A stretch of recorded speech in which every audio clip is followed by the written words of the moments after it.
Happy story of Rumi, the elephant Devrars. In India, a group of men had been traveling for days without food or drink. They became severely undernourished due to their unfamiliarity with the region they were traversing and their inability to feed themselves. Despite this, they proceeded on their track, hungry and upset, but eager to get at their objective. A wise man who had gone through the area many times previously and was familiar with the fauna of the area occurred to cross their way by chance. He instantly deduced that they were hungry foreigners based on their attire and pale appearance and felt impelled to warn them about the elephants that roamed the countryside. Greetings, my nice man. I understand you are tired and hungry, he admitted. Since there is not much prey around here, however, be aware that elephants wander free in this area and their plump babies are sometimes separated from their moms and readily captured. You must never ever try to hunt an elephant calf since his mother will track you down no matter how far you believe you have gone from where the calf was caught. She will spell her child's scent on you and trample you to death as soon as she catches up with you. Mark my words, if you can find them, stick to eating herbs and fruits. The worn out travelers listened to the wise man's words, saluted him for his guidance, and kept going on their way. They looked beneath each shrub and up every tree that may give fruit, desperate for food, but they found nothing eatable. Suddenly, one of the men noticed an elephant calf who had wandered away from his family.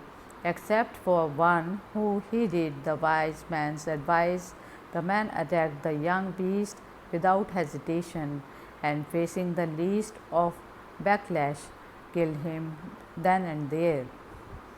The men were too hungry to listen to the learned man's advice, so they lit a fire and fried the plump animal, gorging on his flesh. They cleaned their hands and faces in a nearby creek and quickly fell asleep on the banks, having finally satiated their hunger. The conscious man who had not taken part in the massacre or eaten a scrap of flesh resolved to stay awake and watch their camp instinctively, believing that the wise man had not warned them without reason. Meantime, the mother elephant was already looking everywhere for her baby elephant, becoming increasingly enraged and frustrated with each passing minute. She sniffed everything with her long, muscular trunk until she found the fragrance of her young in the distance and increased her pace. She was at the convicts' camp in the blink of an eye. She approached the only man awake and smelled him from head to toe, particularly around his lips, to see if she could smell her kid. The man was frozen in place, speechless from fear. She orbited him thrice to make sure she hadn't made a mistake, then walked by him without hunting him, rapidly moving on to the other males sleeping a short distance away. She smelled her baby in the first man's mouth, then crushed him under her stone pillar sized forelegs and hurled him up in the air with her powerful trunk, breaking practically every bone in his body. Then she went around to the other people who had gorged on her child one by one, subjecting them to the same torturous treatment without displaying any remorse.